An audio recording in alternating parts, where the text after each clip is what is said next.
6-year-old girl calls 911 and says 2 words. Police storm the house in panic.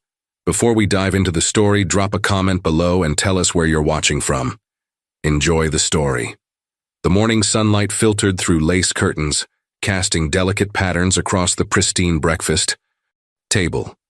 6-year-old Clara sat perfectly straight, her small hands folded in her lap just as she'd been taught.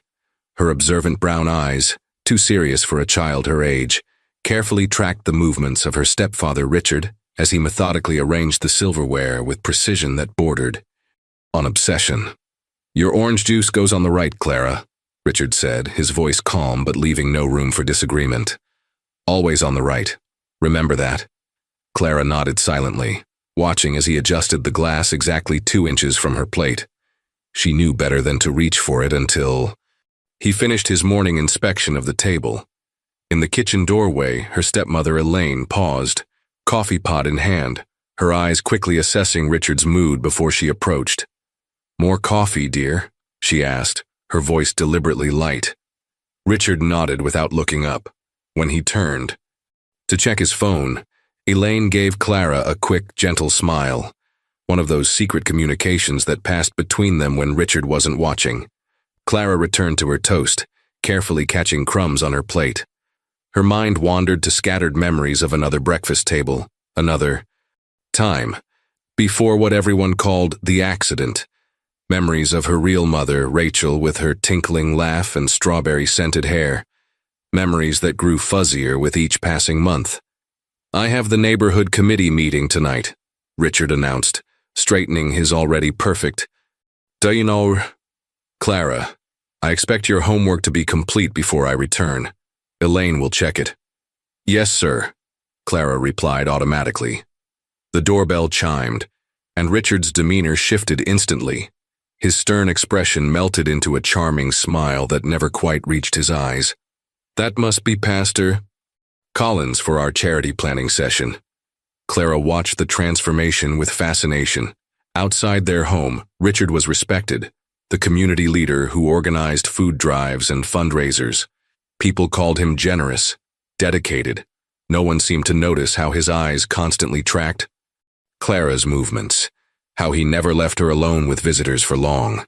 "Clara, go upstairs and practice your reading," Richard instructed as he moved toward the door.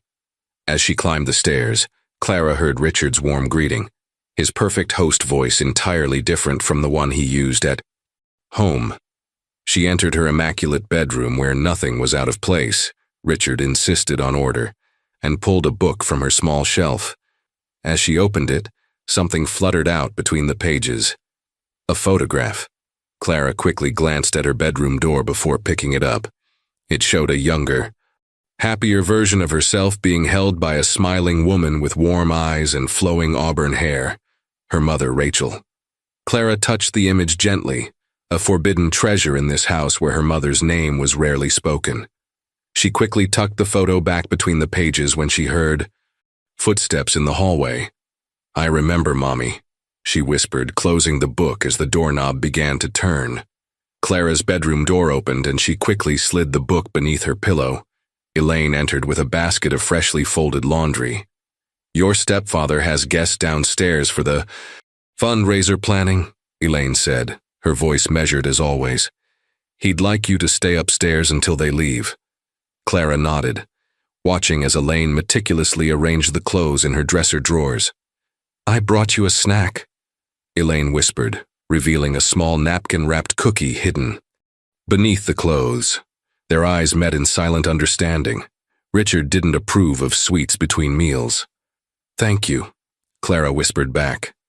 After Elaine left, Clara moved to her closet. Pushing aside the perfectly arranged dresses, she carefully pried loose a small panel at the back, a secret space she'd discovered months ago. Inside this hiding place, she kept her treasures: a seashell from a beach trip with her mother, a colorful hair ribbon, and the photograph she'd just tucked away.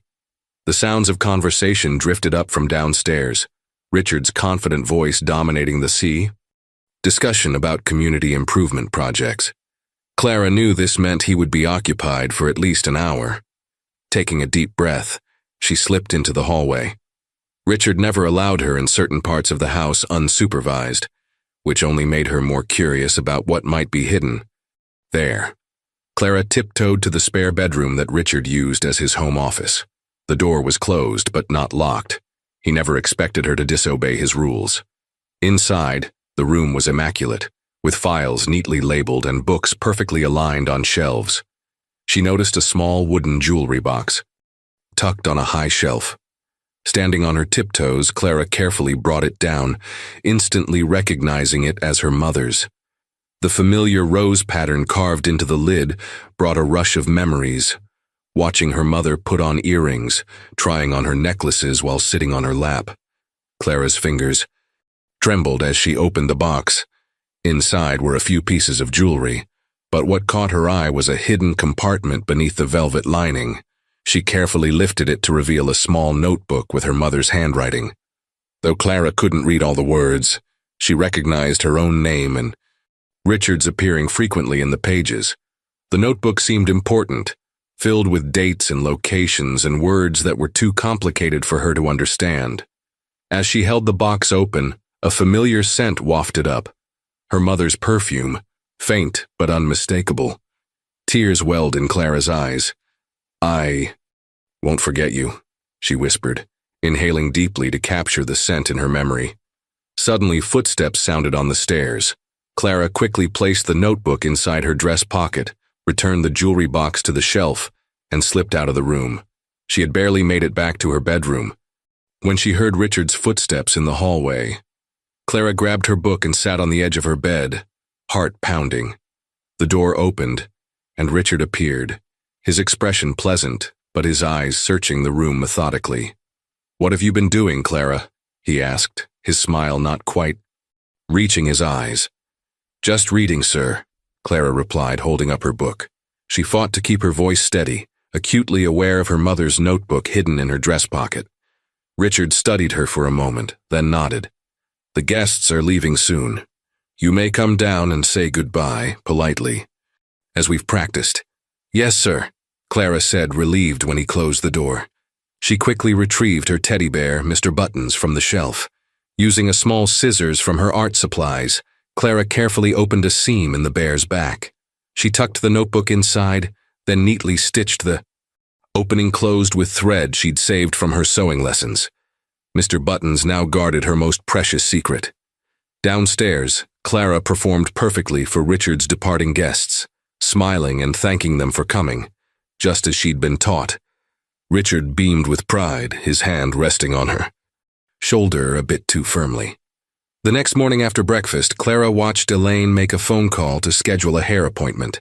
She paid close attention to how Elaine dialed the numbers, pressed the call button, and spoke politely into the receiver. Clara had never been allowed to use the phone. Richard insisted she was too young. "Clara, would you help me dust the living room?" Elaine asked after hanging up. "Richard likes everything spotless before he comes home." Clara nodded and followed Elaine to the living room where she was handed a small dusting cloth.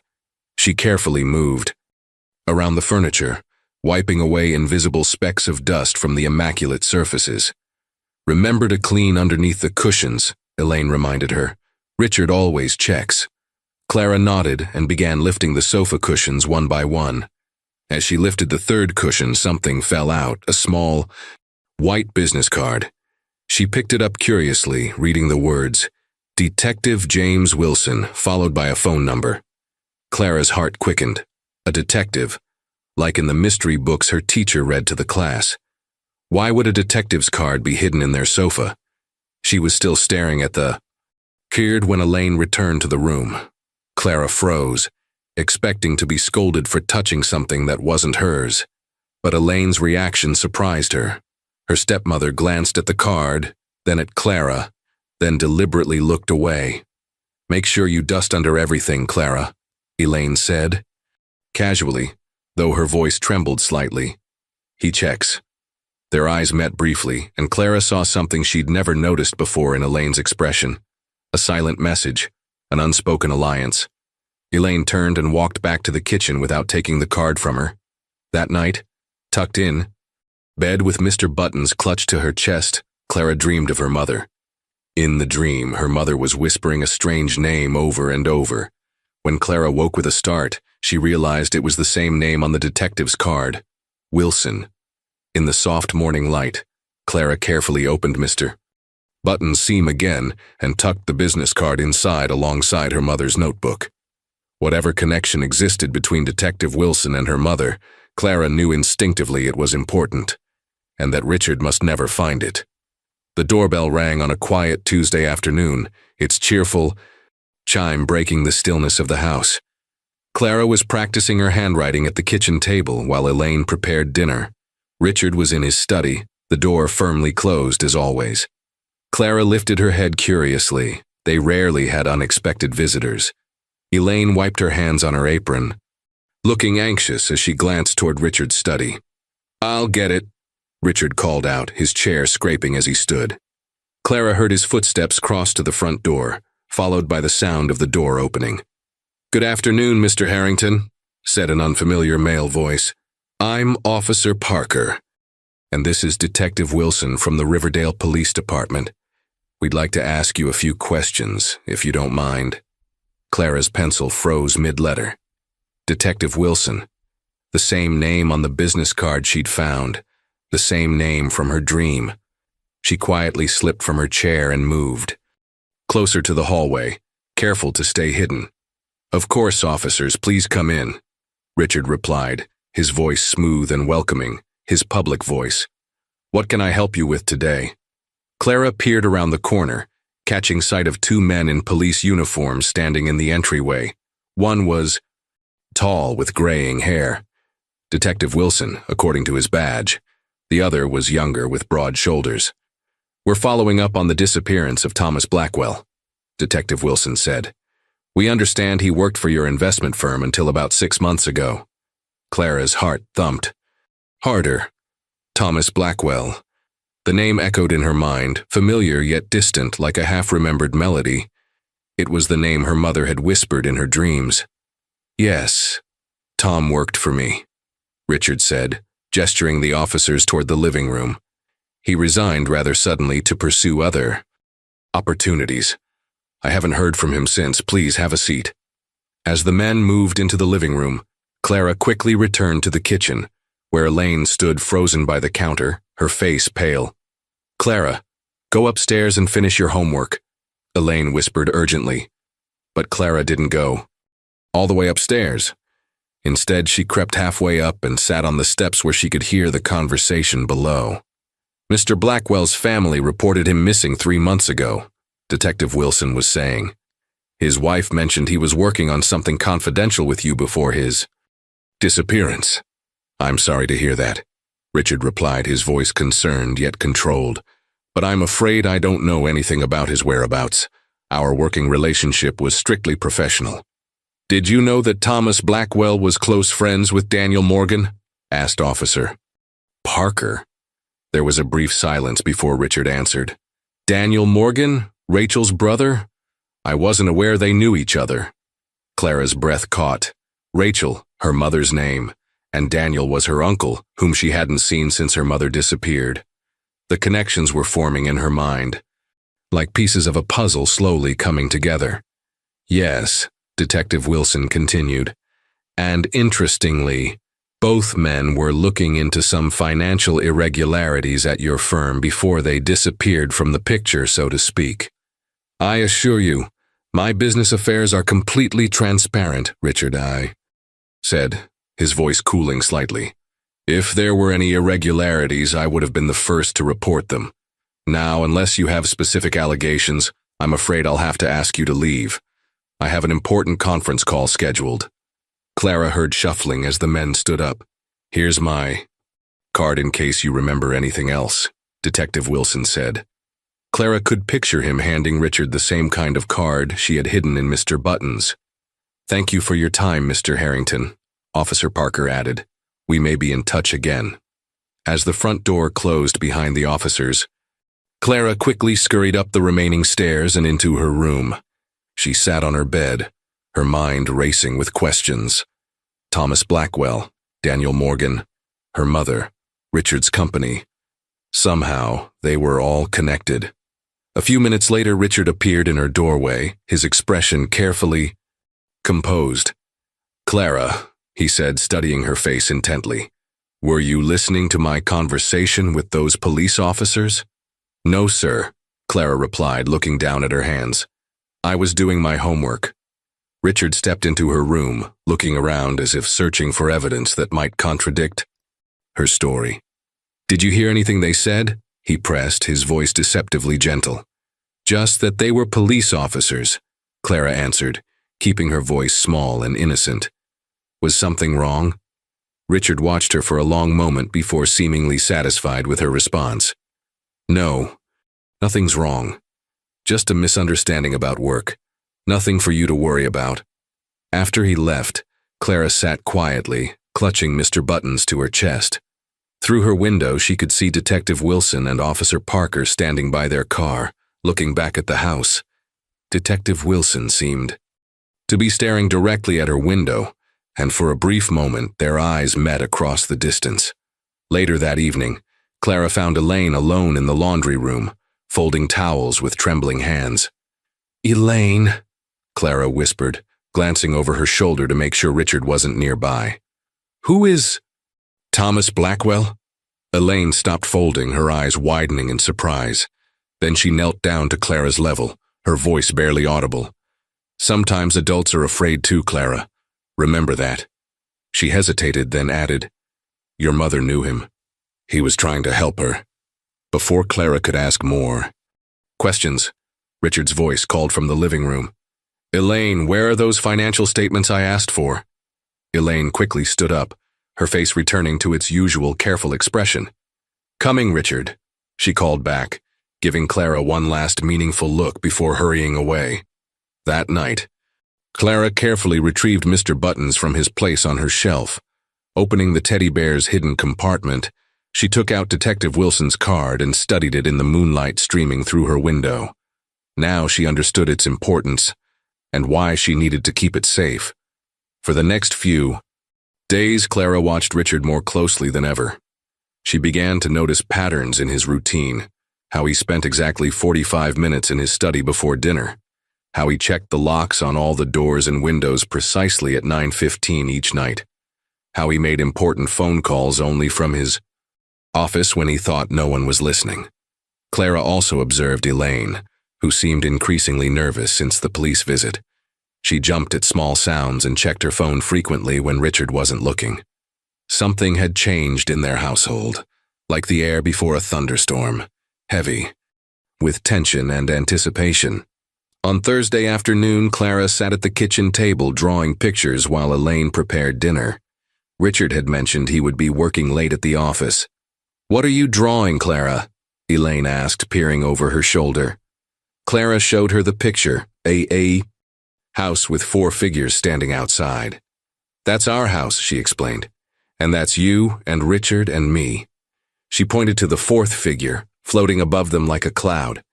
"And that's my mom watching over us." Elaine's eyes softened with sadness. "It's beautiful," she said. Then, glancing toward the hallway, she added in a lower voice, "Your mother loved you very much, Clara. Never forget that." Clara nodded, adding another detail to her drawing, a small bear in her drawn self's arms. "Mr. Buttons remembers her too," she whispered. Elaine seemed to make a decision then. She put down the knife she'd been using to chop vegetables and sat beside Clara at the table. "Clara," she said quietly, "do you know where the spare key to Richard's desk drawer is kept?" Clara shook her head, surprised by the question. "It's taped underneath the bottom drawer of the hallway table," Elaine confided. "Richard keeps important papers in that locked drawer. Papers that might help us understand things about your mother." Clara's eyes widened. "Are you going to look at them?" Elaine shook her head. "He would notice if they were disturbed, but someday someone might need to know where they are." She gently squeezed Clara's hand. "Sometimes we keep secrets not because we want to, but because we're waiting for the right time to share them. Do you understand?" Clara nodded solemnly, though she wasn't sure she fully comprehended. But she tucked away this new information. alongside her other secrets. Later that evening, when Richard still hadn't returned home, Clara noticed Elaine pacing near the telephone in the hallway. When Elaine saw her watching, instead of sending her away, she beckoned Clara closer. "Do you know how to use a telephone, Clara?" Elaine asked. "No, ma'am," Clara replied. Richard had never allowed her to touch the phone, saying she was too young to use it properly. Elaine glanced at the front window, checking once more for Richard's car, then picked up the receiver. "I think it's time you learned," she said. "It's an important skill for any young lady." Clara stood on tiptoe to see as Elaine demonstrated how to press the buttons and how to hold the receiver. "The most important thing," Elaine explained, "is that you can dial a number without making the phone ring out loud." She showed Clara how to press the buttons without lifting. "The receiver first. See? The numbers appear on the screen, but no call is made. Then when you're ready, you lift the receiver and the call connects." She carefully replaced the receiver, just in case you ever need to call someone important. Clara understood immediately what Elaine wasn't saying. She was teaching her how to call for help without being detected. "Let me try," Clara said, reaching for the phone. She carefully pressed the numbers she had memorized from Detective Wilson's card. 555817. The digits appeared on the small screen exactly as she'd entered them. Elaine's eyes widened in surprise. "Where did you learn that number?" Before Clara could answer, headlights swept across the living room wall as a car pulled into the driveway. "Richard's home," Elaine whispered, quickly pressing the clear button on the phone. She straightened up and moved back toward the kitchen, saying in a louder voice, "And that's how you dust properly, Clara. Always in small circles, never streaks." Clara nodded, understanding the pretense. As Richard's key turned in the lock, she picked up a nearby dust cloth and began wiping the hallway table in small, careful circles. Richard entered, looking tired but satisfied. "What's going on here?" he asked, setting down his briefcase. "Just teaching Clara some proper housekeeping skills," Elaine replied smoothly. "Dinner will be ready in 10 minutes. Richard nodded, seemingly pleased. "Good. A young lady should know how to maintain a proper home." He patted Clara's head as he passed, but his touch made her skin crawl. "I'll be in my study until dinner." After he disappeared down the hallway, Clara and Elaine exchanged a meaningful glance. In that moment, Clara realized she wasn't alone in her suspicions about Richard. More importantly, she wasn't alone in her desire to escape his control. That night, lying in bed with Mr. Buttons clutched to her chest, Clara began to form a plan. She had Detective Wilson's number memorized. She knew where Richard kept his important papers. She had Elaine as an unexpected ally. And most importantly, she had her mother's notebook hidden safely inside Mr. Buttons, a notebook that might contain the evidence they needed. For the first time since her mother disappeared, Clara felt something new stirring inside her chest. Not just fear or sadness, but determination. A small flame of hope that maybe, just maybe, the truth about her mother could be uncovered. Clara hugged Mr. Buttons tighter and whispered into his fuzzy ear, "We're going to be brave, Mr. Buttons. For Mommy." "Clara, would you like to share your artwork with the class today?" Ms. Jenkins asked, her kind eyes crinkling at the corners as she smiled encouragingly. Clara hesitated, clutching her drawing to her chest. It was Friday afternoon art time at Meadowbrook Elementary, Clara's favorite part of the school week. The classroom hummed with the happy sounds of 21st graders chattering as they colored and painted. "It's just for our eyes," Ms. Jenkins added gently, kneeling beside Clara's desk. "You don't have to show everyone if you don't want to." Clara slowly turned her paper around. The drawing showed a little girl standing alone in a large house looking out a window at birds flying freely in the sky. Dark clouds loomed over the house, but sunshine peeked through above the birds. Ms. Jenkins studied the picture carefully, her expression thoughtful. "This is very expressive, Clara. You've used colors in such an interesting way." She pointed to the stark contrast between the shadowy house and the bright sky beyond. "Can you tell me about it?" Clara rarely spoke at school, but something about Ms. Jenkins made her feel safe. "The birds can go wherever they want," she whispered. The girl can only watch. Ms. Jenkins nodded, her gaze lingering on Clara's face. And how does the girl feel about that? Clara considered the question. Sad, but also, she searched for the right word, hopeful, because maybe someday she'll fly too. That's a beautiful thought, Clara, Ms. Jenkins said, giving her shoulder a gentle squeeze. Would you like to make another drawing? Perhaps about where the girl would fly if she could. Clara nodded eagerly, reaching for a fresh sheet of paper and her colored pencils. As Ms. Jenkins moved on to check on other students, Clara began drawing a seaside cottage surrounded by flowers, with a woman with flowing auburn hair standing in the doorway. Her mother, as she remembered her from their beach vacation 2 summers ago. When the final bell rang, Clara carefully placed both drawings in her folder. As the other children rushed noisily toward the door, Ms. Jenkins called her name. Clara, would you mind staying for just a moment? I'd like to talk with you. Clara's heart quickened with worry. Had she done something wrong? But Ms. Jenkins's warm smile reassured her as the last of her classmates filed out. You've been very quiet this week, Ms. Jenkins observed, sitting at a small table and gesturing for Clara to join her. Is everything all right at home? Clara looked down at her hands folded in her lap, unsure how to answer. Richard had strict rules about what family matters could be discussed outside their home. It's okay if you don't want to talk, Ms. Jenkins continued, but I want you to know that my door is always open. Teachers aren't just here to help with reading and math. We're here to listen too. Clara nodded, still not meeting her teacher's eyes. You know, Ms. Jenkins said conversationally, I've noticed you're very observant, Clara. You notice things other children might miss. That's a special quality. Clara glanced up, surprised. No one had ever described her watchfulness as special before. And your artwork tells such powerful stories, Ms. Jenkins continued, opening Clara's folder to look at her drawings again. This one especially. She pointed to the house with the dark clouds. It makes me wonder what's happening inside that house. Clara bit her lip, feeling tears threatening to spill. No one had asked her that before. What was happening inside? Ms. Jenkins seemed to sense her struggle. Clara, has something changed at home recently? You seem more worried than usual. Clara thought about the police officers, about Elaine teaching her to use the phone, about the notebook hidden in Mr. Button's. Slowly, she nodded. Would it be easier to draw it than to say it? Ms. Jenkins suggested, sliding a blank paper toward her. Clara picked up a pencil and began to draw. First she sketched 2 police officers standing at a door. Then she added a telephone with a line through it, indicating it was forbidden. Finally, she drew a teddy bear with a small rectangle hidden inside it. Ms. Jenkins studied the drawing intently. This is very interesting, Clara. Are these police officers who came to your house? Clara nodded.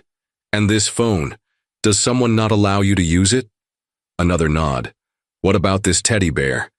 Is that Mr. Buttons you sometimes talk about?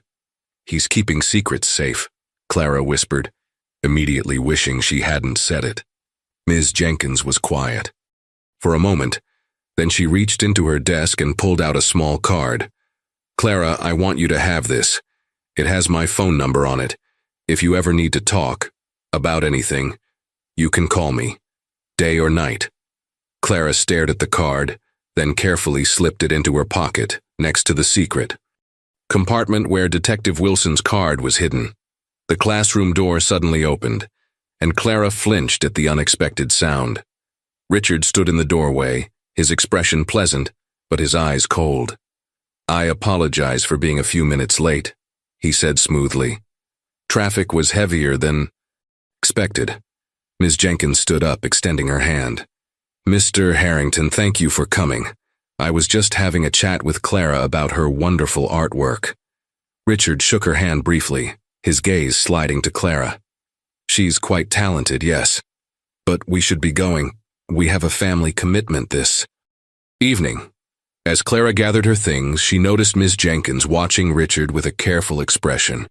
noting how Clara's demeanor had instantly changed from cautiously open to completely withdrawn. "It was lovely talking with you, Clara," Ms. Jenkins said warmly. "Remember what I said about my tutor always being open?" Richard placed a firm hand on Clara's shoulder as they left the classroom. "What were you and Ms. Jenkins discussing?" he asked once they were in the hallway. "Just my drawings," Clara answered quietly. "And what did you draw today?" His voice was casual, but Clara recognized the underlying demand for information. "Birds," she said simply. "And the ocean." In the car, Richard kept glancing at her in the rearview mirror. "You know, Clara," he said eventually, "teachers sometimes misunderstand family dynamics. They might ask questions that aren't appropriate. If Ms. Jenkins ever asks you uncomfortable questions about our home life, you should tell me immediately." Clara nodded silently, her hand in her pocket, fingering the edge of Ms. Jenkins's card. As they pulled into their driveway, she saw Richard was still watching her closely. What Clara couldn't see was Ms. Jenkins back in her classroom, staring thoughtfully at the drawings Clara had made. After a long moment of consideration, the teacher reached for her phone and dialed a number. "James," she said when the call connected. "It's Sarah Jenkins. We need to talk about one of my students. I think she might be in trouble." Clara lay awake in her bed, the house utterly silent around her. The digital clock on her nightstand showed 1:42 a.m., well past midnight when Richard always took his sleeping pill. She'd been observing his routine carefully, noting that by 1:30 his snoring could be heard through the walls. Tonight was the night. She'd been planning it for days, rehearsing each step in her mind. Clara slipped out from under her covers, careful not to make the slightest sound. Mr. Buttons watched from her pillow as she put on her slippers, the fuzzy ones that wouldn't make noise on the hardwood floors. "I'll be right back," she whispered to the teddy bear, her heart pounding so loudly she feared it might wake the entire house. Slowly, she turned her doorknob, wincing at the tiny click it made. She paused, listening intently for any sign that Richard or Elaine had heard. Only silence answered her. The hallway stretched before her like a dark river. Clara took a deep breath and began her journey, keeping close to the wall where the floorboards were less likely to creak. She counted her steps, 17 to reach the top of the stairs, then 22 steps down to the first floor.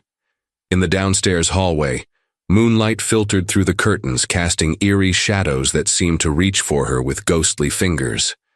Clara shivered but pressed on. The telephone sat on a small table near the living room, its outline barely visible in the darkness.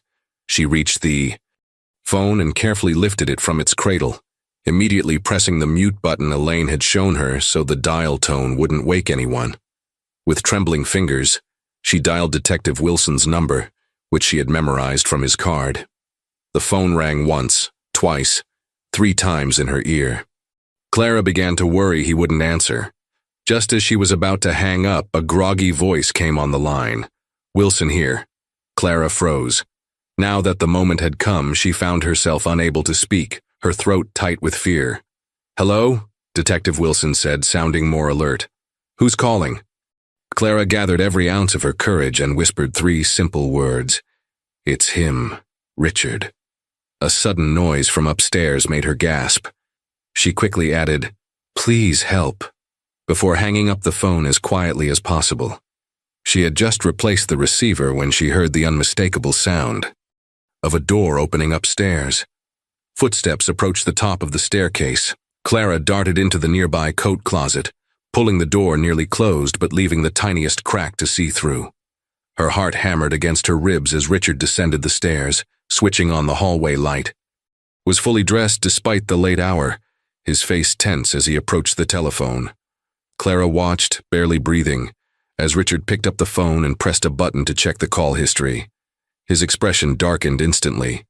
He punched in a number and waited, his foot tapping impatiently. "It's me," he said when someone answered. "Someone just made a call from my house to Detective Wilson." He paused, listening. "No, I checked. Elaine is still asleep. It must have been the girl." Another pause. I don't know what she said, but we need to move up our timeline.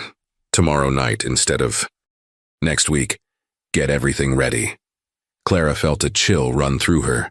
Whatever Richard was planning, it was happening soon. He hung up and stood motionless for a long moment, staring at the phone as if it might reveal who had used it. Then he turned and headed to the kitchen. Clara remained frozen. In the closet, afraid to move until she was certain it was safe. Through the crack in the door, she could see Richard returning with a glass of water. Instead of going back upstairs, he settled into the living room armchair with a clear view of both the staircase and the phone.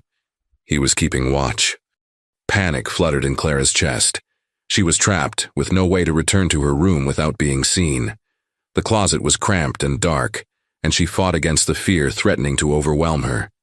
"Be brave," she whispered to herself, so quietly that even she could barely hear it. For Mommy. Hours passed, or what felt like hours to Clara's young mind. Her legs grew stiff and her eyelids heavy despite her fear. Just as she thought she couldn't stay hidden any longer, salvation came in an unexpected form. Elaine appeared at the top of the stairs, her hair disheveled from sleep. "Richard," she called out, her voice carrying concern. "What are you doing up at this hour?" Richard straightened in his chair. "Couldn't sleep," he replied smoothly. "Thought I heard something downstairs." Elaine descended the stairs, tying her robe. "You should come back to bed. You have that important meeting tomorrow." "In a minute," Richard said, but Elaine persisted. "I'll make you some warm milk," she offered. "That always helps." With obvious reluctance, Richard followed Elaine to the kitchen. The moment they disappeared from view, Clara seized her chance. She slipped from the closet and raced up the stairs as silently as possible, her heart in her throat. She made it to her room and closed the door just as she heard Richard and Elaine's voices moving back toward the staircase.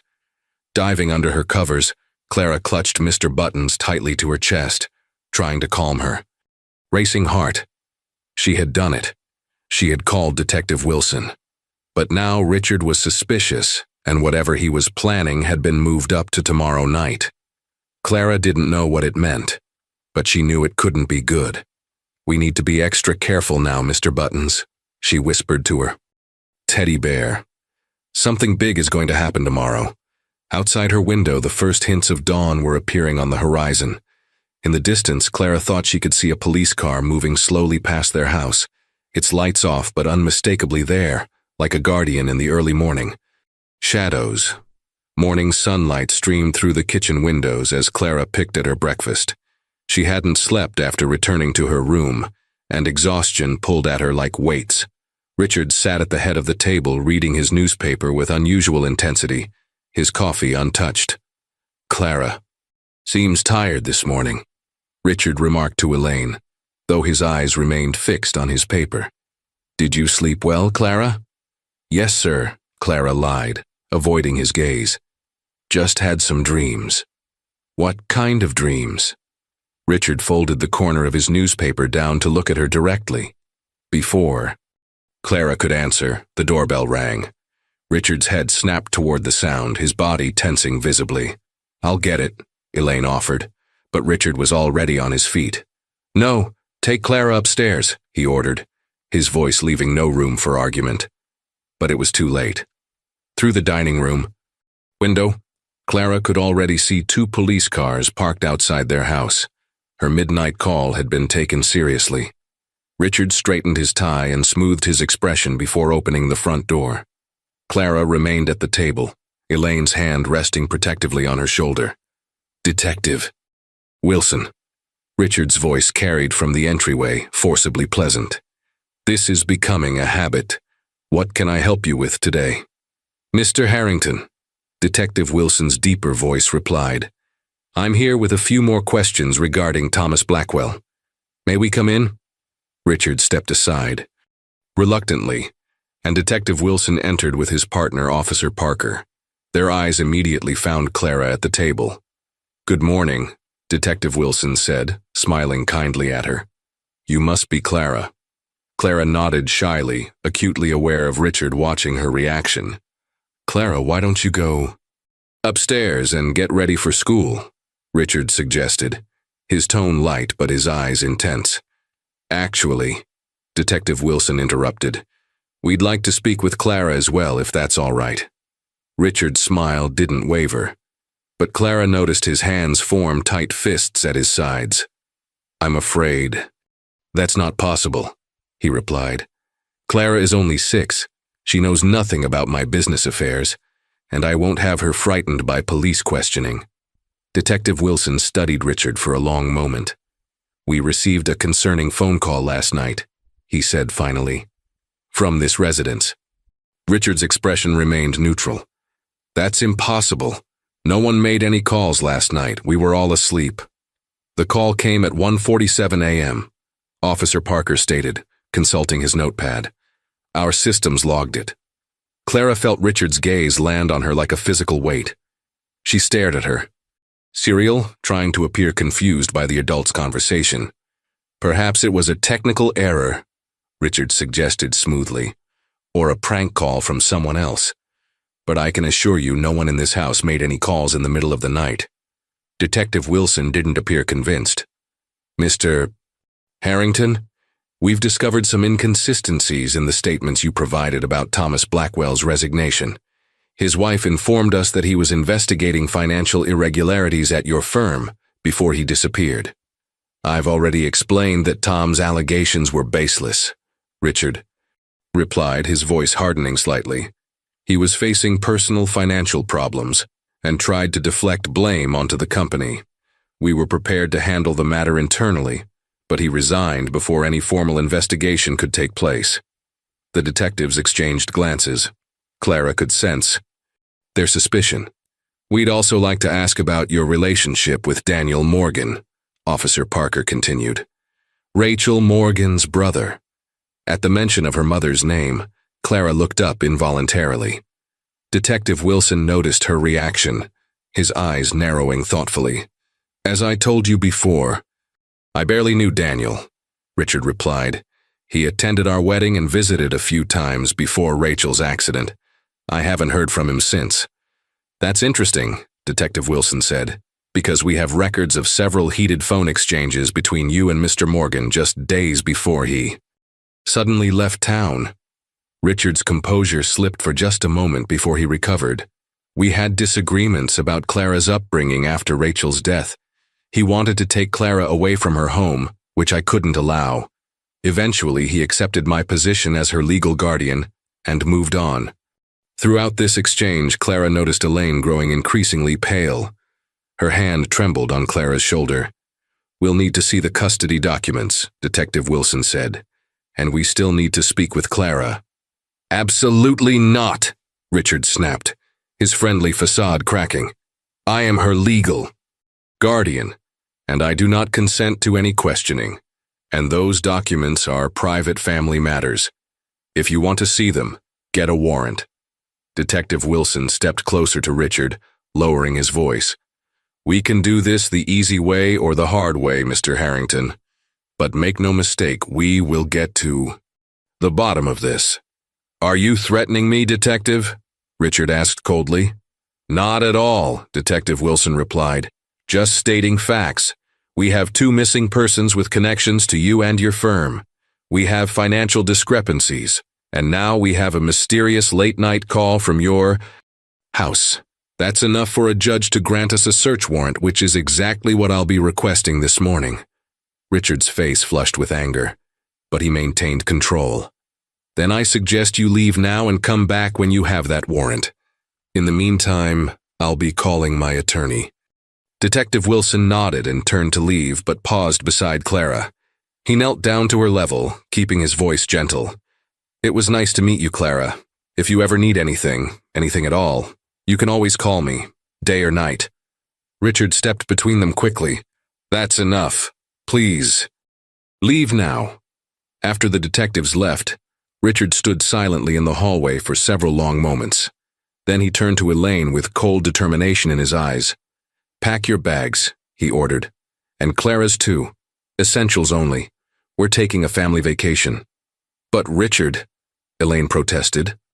Weakly, "Clara has school and you have meetings." "I said pack your bags," Richard repeated, his voice deadly quiet. "We're leaving today. A change of scenery will do us good."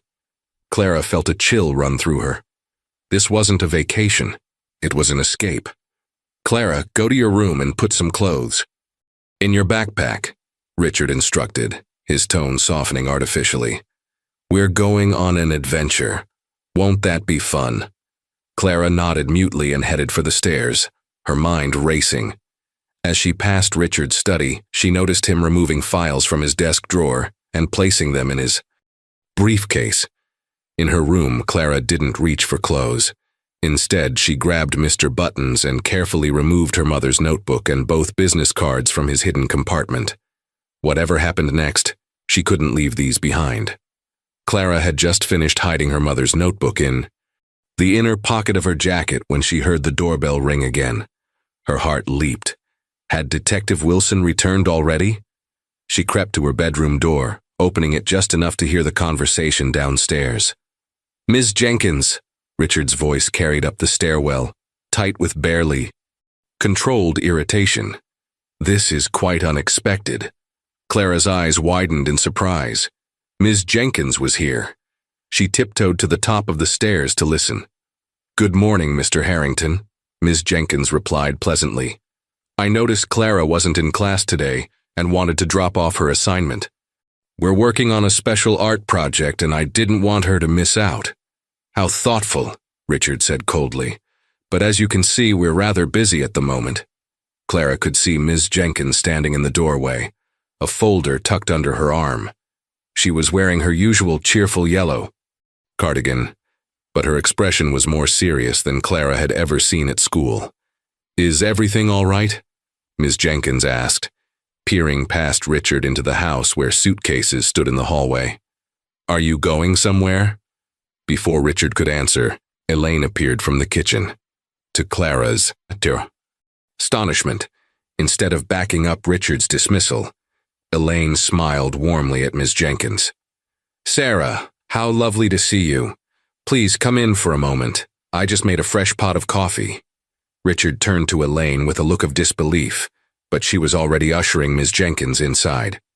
Clara ducked back slightly, still watching through the banister rails. "Richard, why don't you finish those important calls while I chat with Ms. Jenkins?" Elaine suggested, her voice surprisingly firm. "I'm sure they can't wait." For a moment, Richard looked like he might object, but after a tense pause, he nodded curtly. 5 minutes, he said before retreating to his study, though he left the door ajar. Once in the living room, Elaine seated Ms. Jenkins with her back to Richard's study and positioned herself to keep watch on the hallway. Clara strained to hear their hushed conversation. "I've been gathering evidence," Elaine was saying, her voice barely audible. "Financial documents, altered records, everything I could find about Rachel's accident that wasn't really an accident." Ms. Jenkins nodded, her expression grave. "James, Detective Wilson, mentioned his suspicions, but he needs proof to act." "There's a notebook," Elaine whispered urgently. "Rachel kept detailed records. Clara found it.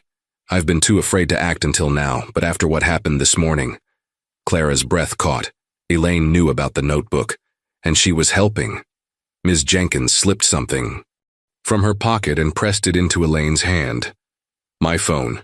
Call this number on it, not your house phone. It will connect you directly to Detective Wilson.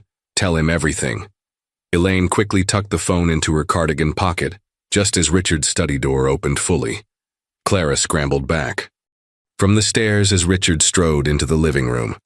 "I believe your 5 minutes are up," he announced coldly.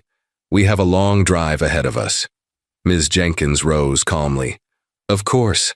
I wouldn't want to delay your vacation." She turned to Elaine. "Thank you for the coffee. I hope Clara enjoys the art project when you return." As Ms. Jenkins headed for the door, she called up the stairs. "Goodbye, Clara. Don't forget what we talked about in class yesterday." Clara, emboldened by her teacher's presence, stepped into view at the top of the stairs. "I won't forget, Ms. Jenkins," she replied, her voice stronger than it had been in months. Richard's head snapped up to look at her, his eyes narrowing dangerously. But Ms. Jenkins had created a moment of distraction that changed everything. In that brief moment when Richard's attention was divided, Elaine slipped away to the kitchen, phone in hand. By the time Richard ushered Ms. Jenkins out and turned back, Elaine had returned, her face composed but her eyes shining with newfound determination. "The car is nearly packed," she reported calmly. "Clara just needs to bring down her backpack, and we'll be ready to go." Richard studied her, face suspiciously before nodding. "I'll finish loading the car. We leave in 15 minutes, no delays." As he walked out to the garage, Elaine hurried up the stairs to Clara. "Listen carefully," she whispered, kneeling to Clara's level. "I just called Detective Wilson. Help is coming, but we need to stall for time. When we get in the car, I want you to say you feel carsick after a few minutes. Can you do that?" Clara nodded solemnly, clutching Mr. Buttons to her chest. "You've been so brave," Elaine said, brushing Clara's hair back tenderly. "Your mother would be so proud of you." From outside came the sound of the car trunk slamming shut, followed by Richard's impatient call. "Let's go! Now!" Clara and Elaine exchanged one last meaningful look before heading downstairs to face whatever came next. Richard's silver sedan sped along the highway, carrying them away from the only home Clara had known since her mother disappeared. From the back seat, Clara watched the familiar landscapes of their town shrink and vanish in the rear window. She clutched Mr. Buttons tightly, feeling the reassuring bulge of her mother's notebook inside the teddy bear. "Where are we going?" Clara asked. Timidly, breaking the tense silence that had filled the car since their departure. "Somewhere special," Richard replied, his eyes constantly flicking to the rearview mirror. "A place where we can relax and sort things out without interruptions." Clara caught Elaine's worried glance in the passenger side mirror. They both knew this was no vacation. "How long will we be gone?" Clara persisted, remembering Elaine's instruction to stall for time. Richard's knuckles whitened on the steering wheel. "As long as necessary." The car accelerated, pushing Clara back against her seat. She noticed they were heading toward the interstate that would take them out of state, far from Detective Wilson's jurisdiction. "Richard, you're driving too fast," Elaine cautioned, her voice carefully controlled. "There's no rush. We have all day to reach the cabin. The sooner we get there, the better," Richard snapped, checking the mirrors again. Clara remembered her role in the plan. She leaned forward slightly and made a small whimpering sound. "What's wrong?" Elaine asked immediately, turning in her seat. "My tummy feels funny," Clara murmured, putting a hand to her mouth. "The car is making me feel sick." Richard's eyes darted to the rearview mirror, narrowing with suspicion. "You've never been carsick before." "She's had a stressful morning," Elaine countered. "And you are driving rather erratically." Clara doubled down on her performance, making retching sounds and clutching her stomach. "I think I'm going to be sick," she moaned. "Not in the car," Richard exclaimed. "Hold it in." "There's a gas station at the next exit," Elaine pointed out. "We should stop anyway. We'll need fuel for the long drive." Richard hesitated, clearly reluctant to stop so close to town, but Clara's increasingly convincing sounds of distress left him little choice. "Fine," he muttered, flicking on his turn signal. 5 minutes, no more." The car pulled into a small gas station just off the highway. The moment they parked, Elaine quickly unbuckled Clara and helped her out of the car. "I'll take her to the restroom," she told Richard. "Why don't you fill up the tank?" Richard nodded reluctantly. "Be quick about it." As they walked toward the convenience store, Clara glanced back and saw Richard watching them intently while pumping gas. Once inside, Elaine guided Clara directly to the restroom at the back of the store, away from Richard's line of sight. "You're doing wonderfully," Elaine whispered, locking the bathroom door behind them. "Now we need to buy more time." She pulled Ms. Jenkins' phone from her pocket and quickly dialed a number. "It's Elaine Harrington," she said, urgently when someone answered. "We're at the Pine Creek gas station off Highway 16. Richard is taking us to his cabin in the mountains. We don't have much time." She listened for a moment, then nodded. "Yes, Clara is safe with me. We'll try to stay here as long as possible." She ended the call and tucked the phone away. Detective Wilson is on his way with backup, she told Clara. But we need to keep Richard here for at least 15 more minutes. Do you think you can keep pretending to be sick? Clara nodded bravely. I can do it. Elaine wet a paper towel and pressed it to Clara's forehead. Let's make this look convincing. When they emerged from the bathroom, Richard was waiting impatiently by the store entrance, car keys jingling in his hand. What took so long? He demanded. She was actually sick, Elaine explained, supporting Clara, who was walking slowly with the damp paper towel pressed to her face. I think she needs to sit for a few minutes before we get back on the road. Richard checked his watch anxiously. We don't have time for this. She'll be sick all over the car if we don't let her settle her stomach, Elaine insisted. Let's get her some ginger ale. And crackers. That always helps with nausea. Reluctantly, Richard allowed them to sit at a small table near the store window, while Elaine purchased the suggested remedies. Clara continued her performance, occasionally making small moaning sounds and keeping her eyes half closed. Feeling any better? Richard asked after a few minutes, clearly impatient to resume their journey. A little, Clara mumbled, taking tiny sips of ginger ale. But my tummy still feels wobbly. Richard drummed his fingers on the table, then suddenly froze, his attention caught by something outside. Clara followed his gaze and saw a police car cruising slowly into the gas station. We're leaving, now! Richard stood abruptly, grabbing Clara's arm. But she's still not well, Elaine protested. Now, Richard hissed, pulling Clara toward the door.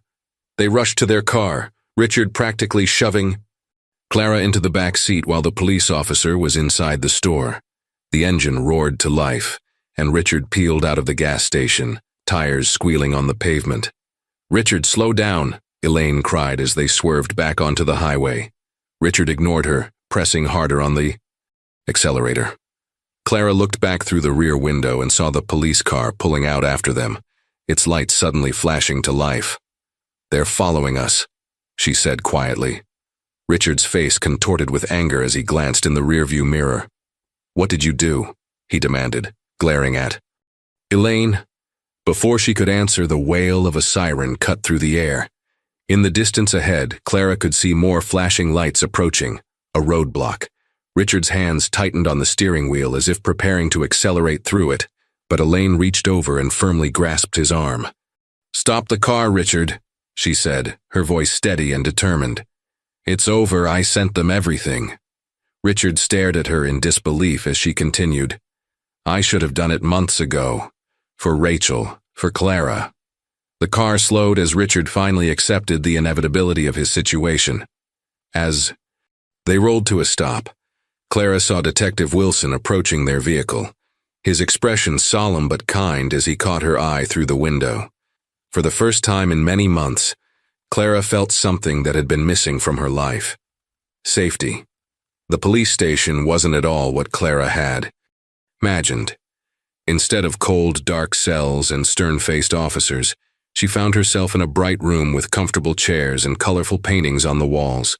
A small table in the corner held crayons, paper, and children's books. This is our family room, Detective Wilson explained gently as he guided Clara and Elaine inside. It's a special place where children can feel safe while the grown-ups sort things out. Clara clutched Mr. Buttons tightly, her eyes darting around the unfamiliar space. Through the window of the room, she could see Richard in another office, his face tight with anger as officers spoke to him.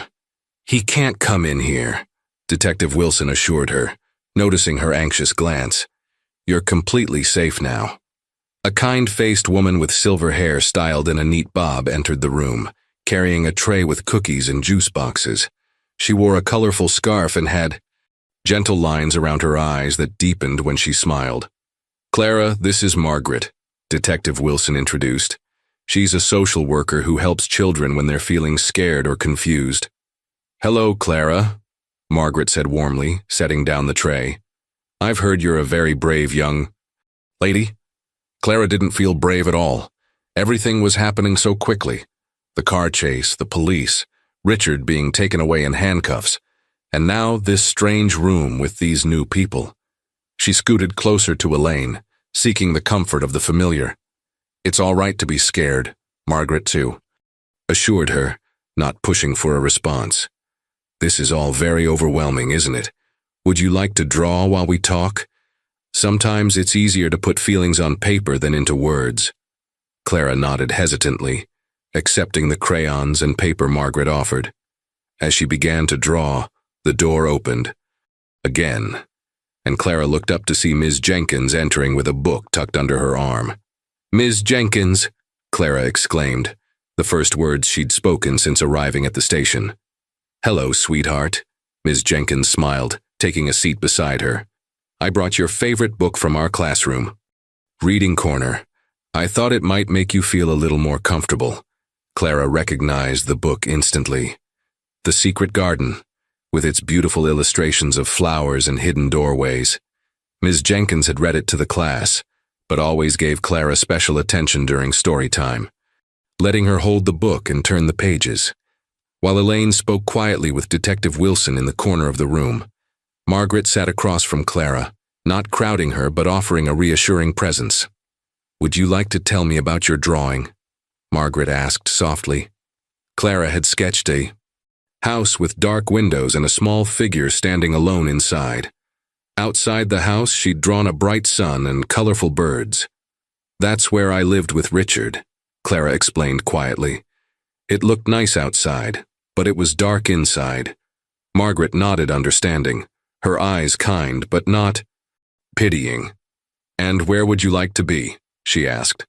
Clara turned the paper over and began a new drawing, a cozy cottage with flowers and sunshine, and several figures holding hands outside. One figure had auburn hair like her mother. "Somewhere like this," she whispered, "with people who aren't scary." As Clara continued drawing, adding details to her ideal home, Ms. Jenkins stayed by her side, a comforting presence amid all the uncertainty. Margaret observed quietly, occasionally asking gentle questions that helped Clara express her feelings through her artwork.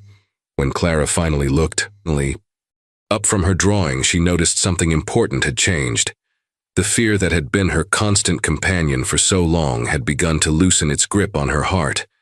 For the first time in ages, she felt what it was like to simply be a child again. "Clara, would you show me what's inside, Mr. Buttons?" Margaret asked gently after they'd spent nearly an hour together in the family room. "Detective Wilson mentioned you might have something important." Clara hesitated, looking at Elaine for reassurance. "It's okay," Elaine nodded encouragingly. "It's safe to share it now." With careful fingers, Clara opened the small stitched seam in Mr. Button's back and removed her mother's notebook. The worn leather cover was soft from handling, and her mother's delicate handwriting filled the pages. She handed it to Margaret, who accepted it with reverence, understanding its importance. "Your mother was very smart to keep such detailed records," Margaret said, leafing carefully through the pages. "This will help us understand everything that happened." In another room, Detective Wilson and his partner were examining the notebook with growing amazement. Rachel had documented everything. Suspicious transactions from Richard's company, conversations she'd overheard, and her growing fears as she uncovered the truth about his business dealings. "She knew," Detective Wilson murmured, turning a page. "She knew he was defrauding his investors and manipulating accounts. That's, why she disappeared." His partner nodded grimly. "And Thomas Blackwell was helping her gather evidence. No wonder both of them vanished." Meanwhile, police officers had executed a search warrant at Richard's house, discovering a hidden safe behind a false wall in his study. Inside were documents that confirmed everything in Rachel's notebook: financial records showing millions of dollars diverted from client accounts, forged signatures, and most damning of all, altered custody papers that had given Richard control of Clara after her mother's disappearance. Back in the family room, Elaine sat with Clara, gently explaining what would happen next. "Richard did some very wrong things with money that wasn't his," she said, choosing her words carefully. "He also wasn't truthful about being allowed to take care of you after your mother went away." "Did he hurt my mommy?" Clara asked, the question she'd been afraid to voice for so long finally slipping out. Elaine exchanged a glance with Margaret before answering. "We don't know everything yet, sweetheart. But your mother was very brave. She discovered Richard's secrets and tried to protect you from him. The notebook shows that your mother was planning to take you away to safety," Margaret added. "She was a very courageous woman who loved you very much." Clara's eyes filled with tears. "I knew she wouldn't just leave me." Ms. Jenkins, who had remained quietly supportive throughout, placed a gentle hand on Clara's shoulder. "Your mother's spirit has been with you all along, Clara. Her courage lives in you." Detective Wilson returned to the room, his expression somber but satisfied. "The notebook is exactly what we needed," he told them. "Combined with the documents we found at the house and Elaine's testimony, we have more than enough evidence." "Evidence for what?" Clara asked.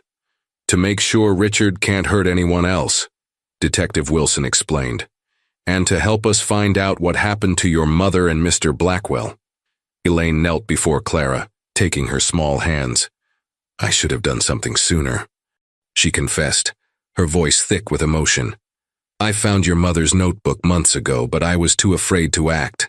It wasn't until I saw how brave you were, making that phone call, standing up to Richard, that I found my own courage." Clara squeezed Elaine's hands. "You helped me too. You showed me how to use the phone. You gave me hope." As the adults discussed the next steps, Clara sat quietly with Mr. Buttons, processing all that had happened. The mysterious puzzle of her life was finally taking shape, revealing a picture she could understand. Her mother hadn't abandoned her. She had fought for her until she couldn't fight anymore. And now others were continuing that fight. Clara wouldn't have to face the darkness alone anymore. The spare bedroom in Margaret's cozy bungalow became Clara's temporary haven.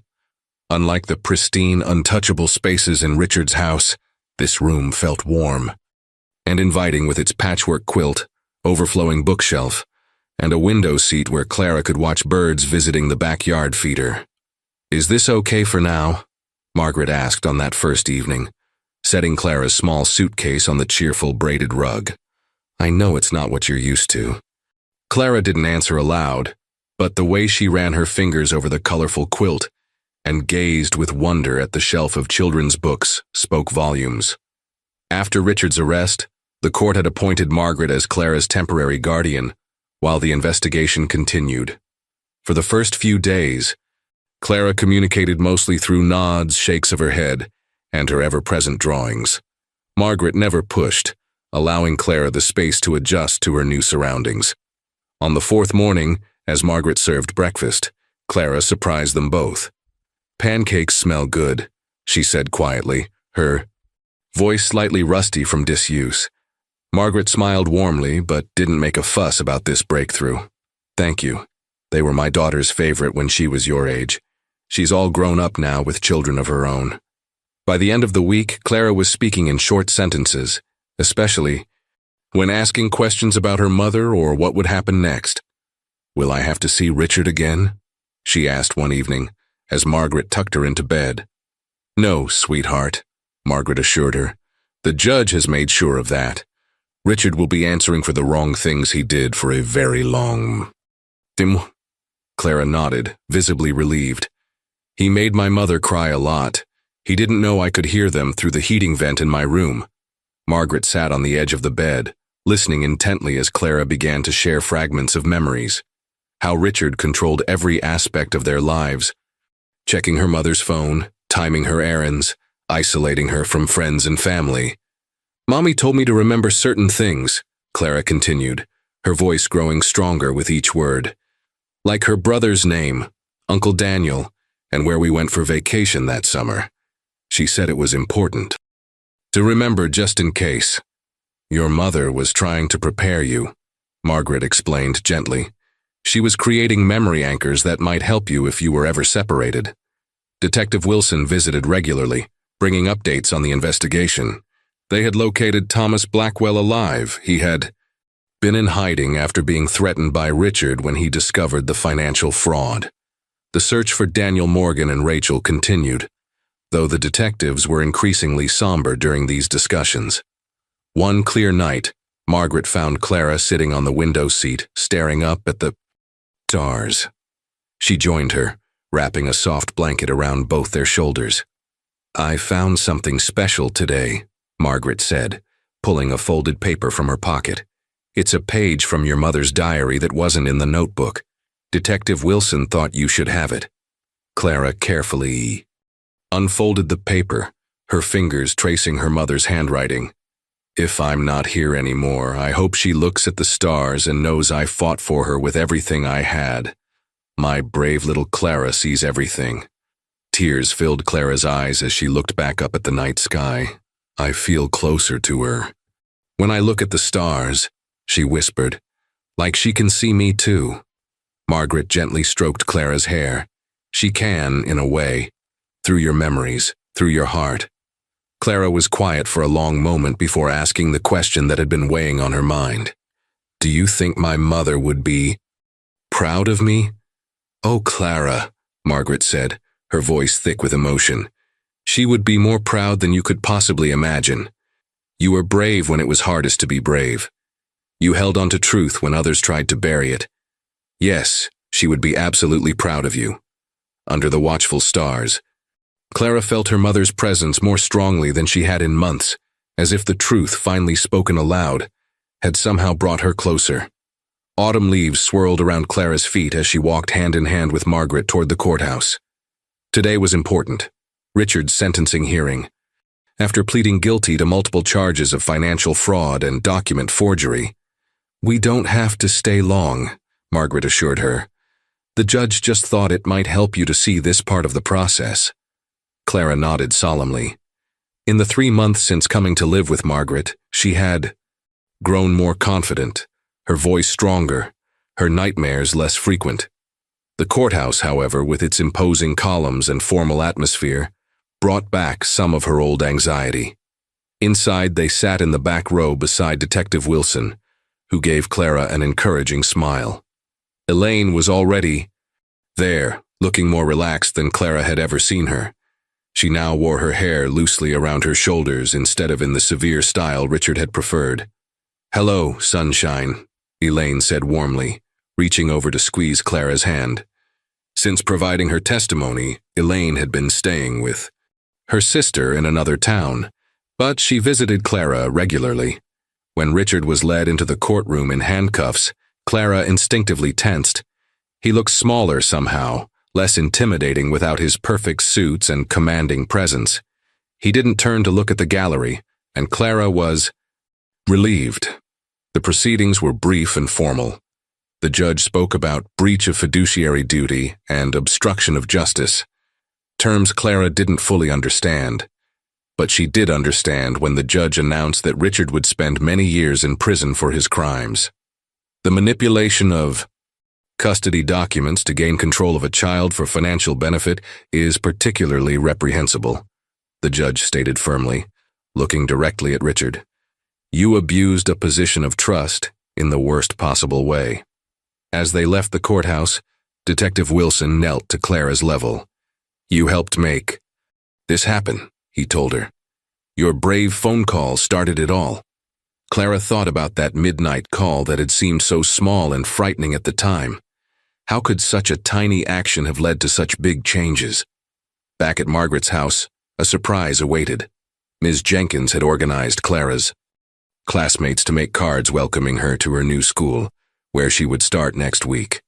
The kitchen table was covered with colorful handmade cards full of childish drawings and misspelled words that brought tears to Clara's eyes. Your friends have missed you, Ms. Jenkins said, having become a regular visitor and an important part of Clara's support system. They've saved you a special seat at the reading table. That evening, Margaret and Clara held a small memorial service in the backyard for Rachel.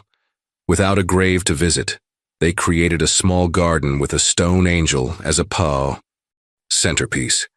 This is a place where you can come to feel close to your mother, Margaret explained as they planted forget-me-nots around the angel. To share your thoughts, or just to remember. Clara carefully placed her mother's photograph, now in a proper frame instead of hidden between book pages beside the angel.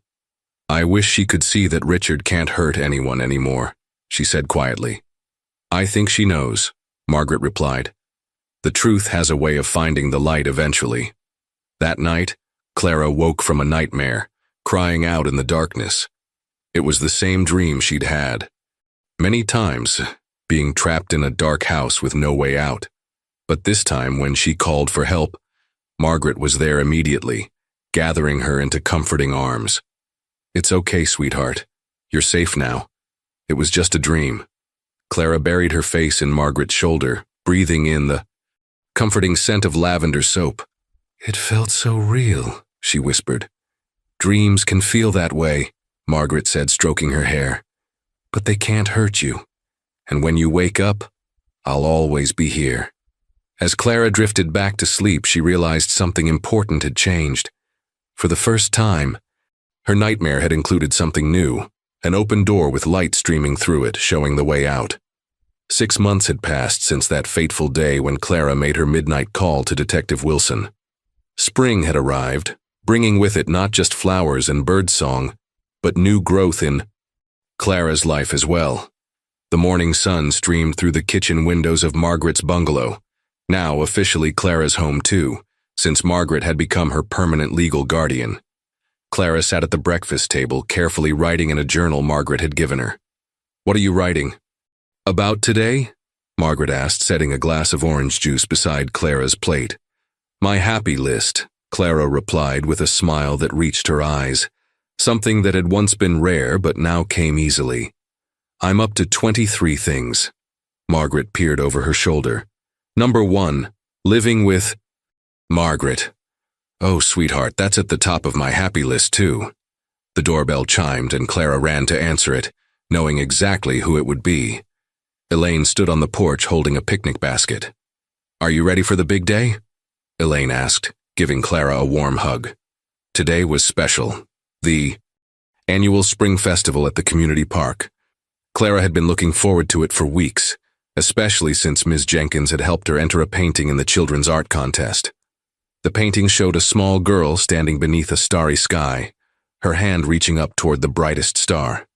Clara had titled it, "Always Connected," and Ms. Jenkins had gasped with delight when she'd first seen it. At the festival, colorful booths and attractions filled the park. Children ran laughing between games and food stands, balloons tied to wrists bobbing in the breeze. Clara walked confidently between Margaret and Elaine, occasionally waving to classmates from her new school. "Clara," Ms. Jenkins called, hurrying over with excitement lighting her face. "Your painting won first prize in your age group. Come see." Clara's eyes widened as she was led to the exhibition tent where a blue ribbon hung beside her artwork.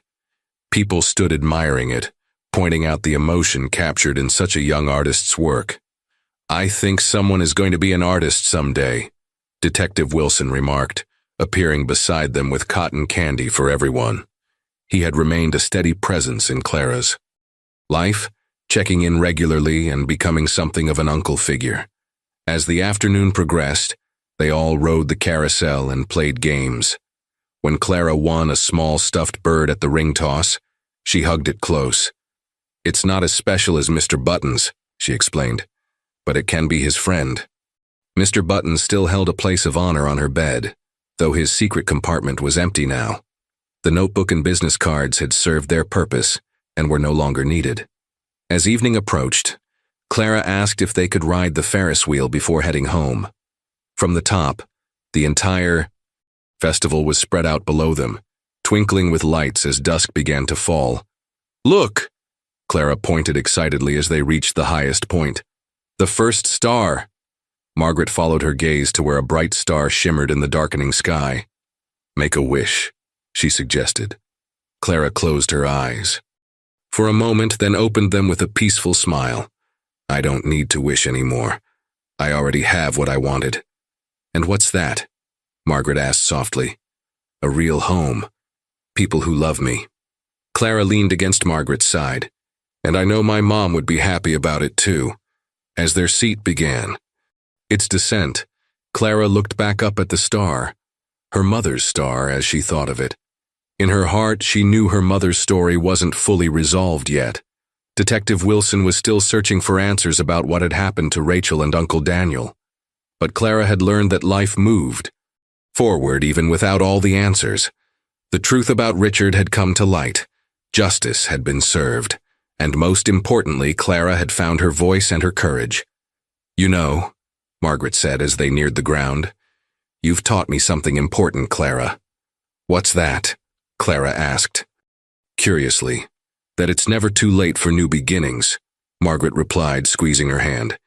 "You showed me that even after the darkest times, light can find its way in again." As they stepped off the Ferris wheel to join Elaine, Ms. Jenkins, and Detective Wilson, Clara felt surrounded by the family she had found, different from what she had once known, but every bit as real and loving. She looked up once more at her mother's star, now joined by others in the evening sky. "I'm okay now, Mommy," she whispered, "and I'll always remember what you taught me, to be brave, to seek the truth, and to keep looking up at the stars." With her hand securely in Margaret's, Clara walked toward her future, finally looking forward instead of back.